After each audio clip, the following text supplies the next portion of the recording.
Okay, Jen Siglag uli. Nandito sa inyong harapan para magbigay ng sinasabing original video of my own. Pag-usapan naman natin ngayon ang tungkol sa food allowance. Bakit may food allowance? Maliban sa monthly salary na natatanggap ng mga OFW, bakit may food allowance? Ang food allowance, ito ay binibigay sa mga OFW, sa mga domestic helper dito sa Hong Kong. Kapag ikaw ay walang libreng pagkain sa loob ng bahay ng amo. Binibigyan ka ng halagang ipinagkaloob nila na magagamit mong pera sa loob ng isang buwan bilang food allowance mo dahil ikaw ay walang pagkain na libre na ibinibigay ng amo sa loob ng bahay. Sahod lang. So sa loob ng isang buwan, bibigyan ka tulad ngayon, year 2025. Ang food allowance ngayon ay 1,236 Hong Kong dollar. Pagkakasyahin mo yan sa loob ng isang buwan na pagkain mo. So, kung ikaw ay mahilig sa mga karne at ikaw ay mahilig sa snack, ang 1,236 na food allowance sa loob ng isang buwan na binibigay ng amo, including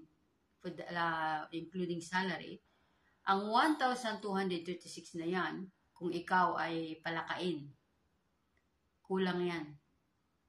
Sa food allowance mo, of course, bibili ka ng bigas, mantika, asin, soya sauce, kung ano-ano pa man. Bibili ka ng kape, ng mga biscuits mo, snacks, bread everyday. Kasi wala kang ang libreng pagkain sa amo eh. So, kailangan mong i-provide ang sarili mong pagkain sa pamamagitan ng paggamit ng iyong food allowance. At ang food allowance na ito ay 1,236. Pagkakasyahan mo yan sa loob na isang buwan. So, tipid-tipid din kung gusto nyong kumasya ito. Otherwise, ang 1,236 Hong Kong dollar na food allowance sa loob na isang buwan ay hindi magkakasya sa mahal ng bilihin dito sa Hong Kong. Dito sa Hong Kong, mahal dito ang bilihin. Mahal ang presyo ng mga bilihin. So, mostly, kailangan talaga na isip-isip din kapag ang food allowance natin ay maliit at ikaw ay hindi nakaka-denggoy ng mga extra-extra food ng amo sa loob ng bahay. Bantay sarado, may camera ang kusina. So, wala talagang mangyayari. So, ang masasabi ko sa ngayon ay about sa food allowance sa sahod sa mga OFW na pinag-uusapan natin ngayon is about food allowance. Bakit may food allowance? Yun ang dahilan. Kaya kailangan may food allowance. The rest, nakaka-experience ng walang food allowance. May mga domestic helper dito na hindi sila binibigyan ng food allowance ng amo at yun ay bawal. Pwede yun i-report.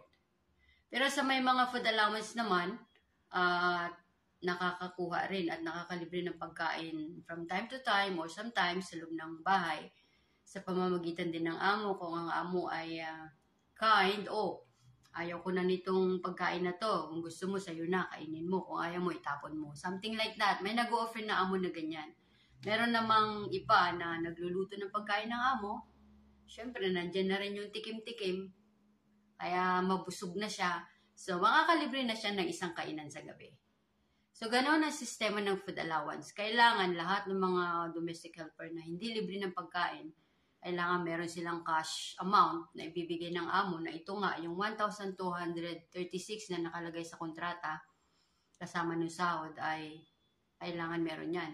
Ngayon, kung kayo ay libreng pagkain, may libreng pagkain na pinoprovide ng amo sa inyo, pagkain nila, pagkain mo na rin, then wala ka ng 1,236 na matatanggap. Kasi sa kontrata, nakasulat dyan. Pag food allowance ka, sasabihin doon na free food.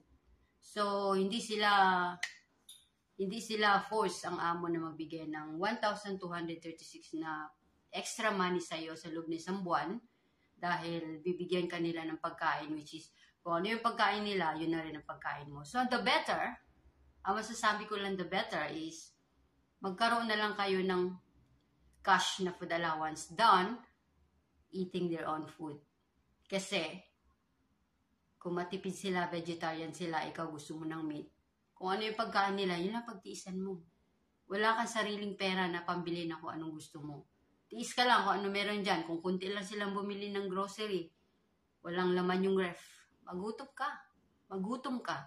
Dahil araw-araw ka nagtatrabaho, the whole hour ka ng isang araw na yan nagtatrabaho. So, gutom ka, wala kang snack. Walang pagkain na extra eh. Matipid sila, nagda-diet sila. So, hindi ka nagda-diet. Kailangan mo ng maraming pagkain to gain more strength at makasurvive ka sa trabaho sa loob ng bahay na walang tigil. So, yon ang masasabi ko sa inyo tungkol sa food allowance. And take note, kailangan may food allowance. So, habang nag-interview pa lang kayo, siguraduhin nyo na yan na meron kayong food allowance at hindi libre pagkain. Food allowance, extra food allowance cost plus kindness nila na magbigay sa ng mga food na ayaw na nila. Nandun na rin yun. Okay? But the best is get your food allowance every month sa amo nyo.